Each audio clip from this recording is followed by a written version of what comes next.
Hey, what's up, y'all? We're back with another one. Let's check this clip out. I'm not mad at Rich Paul. If you've got the power, if you've got the juice, use it.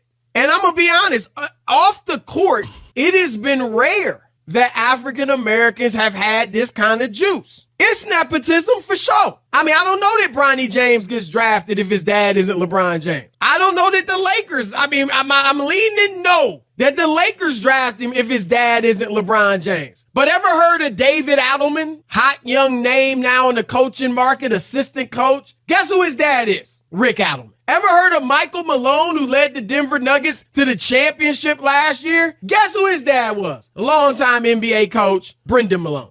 And that's just to name a few. All right, Donnie Nelson Jr., remember, used to coach the Mavericks. His dad was Donnie Nelson Sr., the NBA Hall of Famer. Like, this is all throughout the NBA. Even on the court, you see Giannis's brother playing with the Bucks. J.R. Smith, who was not a star, his brother had a cup of coffee with the Knicks for a little while when J.R. was there. It happens. And as Rob G pointed out, Austin Reeves and his agent did it 3 years ago. And Rich Paul, look, there was talk, Sean, that some team might draft Bronny and try to hold up the Lakers and say, look, we'll give you the Bronny for 2 second-round picks or something like that. And I was saying on First Things First, look, wouldn't be wise because Rich Paul's got 35 players in the league, a lot of them top players, and he's not the only agent with that type of power. But you can wield, you don't want to get on the bad side of some of these agents. Jeff Schwartz is a powerful one. Aaron Mintz, Austin Brown, Bill Duffy. So there are some powerful agents out there, and he used his power and his juice to really make a dream come true for LeBron, and I think a dream come true for Bronny to just get into the NBA. And now it is up to Bronny to make the most of it. I'm happy that Bronny got a chance to realize his dream of being drafted. I'm glad it's with his dad. And I think Bronny's going to be a damn good player. I'm in a group chat. So what do you mean, damn good player? What does that mean? I would take Bronny right now one-on-one versus Gabe Vincent, who the Lakers signed last year in free agency to a 3-year, $33 million deal. It's not like Bronny can't play. Ain't what it's about. I don't care who the best one-on-one player. You think right now Bronny James is better than Gabe Vincent? Yeah, I'd take Bronny right now. Wow. I think Bronny's a good player, Chris. You got to think I'm not saying he's not a good player. To say right, I don't know what evidence other than his genes that you have, and I will give him grace on his first year, freshman year at USC, where he averaged less than 5 points a game, shot, I believe, below 40% from the floor. I'll give him grace on that because we all know he went through, the cardiac arrest. The health condition, so I definitely think that had an impact. But still, he shot 36% from the floor, 26% from three. There's no way right now I would say he's better than a Gabe Vincent. Now, hopefully he gets there. But I pick Gabe because height-wise they're similar. It's hard to put him up against something. I mean, if he does have one deficiency that he probably can't overcome, it's his height. But, I mean, look how he shot the ball at the NBA Combine. I think he has handle. I think he has elite athleticism for a guy his size. I think the one thing that Bronny has not developed, and it's interesting because I think it's what held his dad back. I don't think he's really turned into a true alpha dog yet. Hey, give me the ball. I'm going to take shots. I'm going to score, which really mimics LeBron in a lot of ways. So I think Bronny tries so hard to fit in and be liked that he really hadn't developed it, but I think it's there. It'll come out. I'm going to be on the other side of this. I think Bronny is going to develop into a pretty good player. Like an all-star caliber player? Maybe fringe. Only reason I say fringe is because there's some dynamic guards in front of him when you talk all-star team that he'd have to beat out in the West. So, I don't know what that looks like as far as making an all-star team. But he's going to be a solid, I think, if not starter, first off the bench kind of guy. He's going to play defense, give you good minutes, stay out of trouble, be good for your locker room. What is he, 18, 19? There was an article by Tom Haberstroh, who we had on the show last week. I worked with him at the old network, great reporter. And he talked about how the Suns' legacies, right? The Seth Curry. We're not even talking about Steph and Del Curry because Steph obviously was just ultra talented. Right. But Seth Curry, who had to really fight to get in the league. Had a great career so far.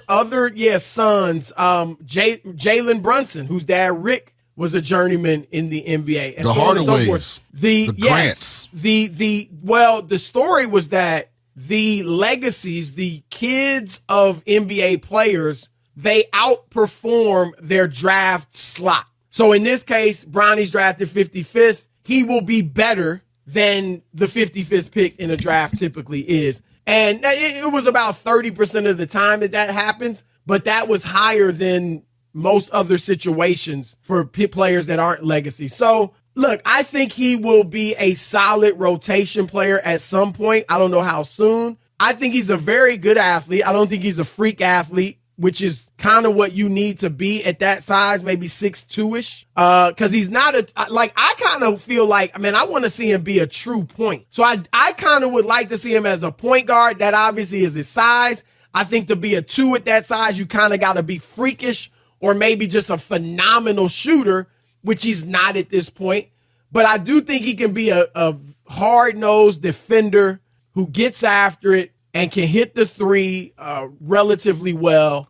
And that, at least initially, Sean, is going to be how he gets on the court. And then once he solidifies himself as a rotation player, then you can start adding the other things to your game that might take you beyond that. How much credence do you put into his ability to shoot the basketball at the NBA Combine? Because he shot it at an elite level. Not a ton. I think it was fine, but, I'm put more credence in his performance throughout the season.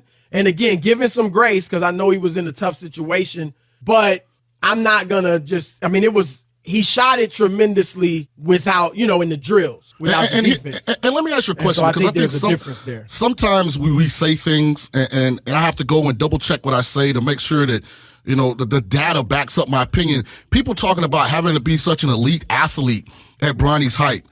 Peyton Pritchard is contributing for the Celtics. They just won a world championship. He's not an elite athlete. He doesn't shoot it yet like Peyton. TJ McConnell. He's not an elite athlete. He can't shoot at all. But we say Mike Conley's only 6 foot. But here's the thing. Mike Conley was a point guard. That's what I'm saying. You don't have to be a super elite athlete at 6'2" to play point. I don't think Kyrie Irving is like a super elite athlete. When I say super elite, I'm talking about being 6'1", 6'2", and essentially being a 2 guard. Mm-hmm. Allen Iverson. He was freakish athletically. That's why he could do it. Can he be a Peyton Pritchard? I think one day, sure. Right, and but that ain't no great player. Yeah, but if you ask the Celtics, is Peyton Pritchard worth the 55th pick in the draft, they would say, hell yeah. Well, we think he'll overperform the 55th pick. But, if your bar is Peyton Pritchard, TJ McConnell, a backup point guard. Which is fine. He could be that. But you said it that's why I had to see what you talking about. Because you said special or very good. I think he's going to be better than those guys. I use those guys as examples because I think Bronny's a better athlete than all 3 guys I named. Hey, what's up, y'all? I want to thank you so much for tapping in with me. And the clip I just showed y'all, that was Chris, and he decided to speak on Bronny James.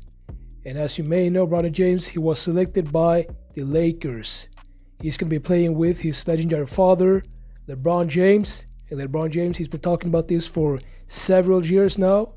And he's been saying that my last wish is to play with my son.